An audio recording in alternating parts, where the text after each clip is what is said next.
এরকম বন্ধুরা কত প্রসাদ দিয়েছে, ছট পুজোর প্রসাদ।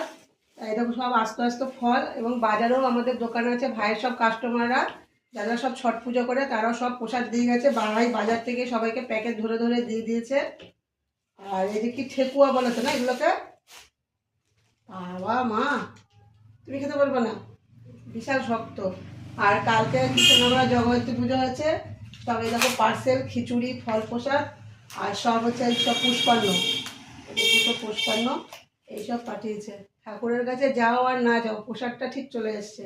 আর সত্যি কথা বলতে কি আমি এত বড় হয়েছি, আমার বাড়ি থেকে 10 মিনিটের রাস্তা কৃষ্ণনগর, আজ পর্যন্ত আমি জগদ্ধাত্রী পুজো দেখিনি, জগদ্ধাত্রী ঠাকুরও দেখিনি। সবই হচ্ছে কপাল, ঠাকুর ভগবান যদি না টানে তাহলে কি আর যাওয়া যায়? মা টানেনি তাই যাওয়া হয়নি, জানি না কোনোদিনও যাওয়া হবে বা কিনা। যাই হোক একটুখানি প্রসাদ খেয়ে নিই, এটা ঠান্ডা খুব।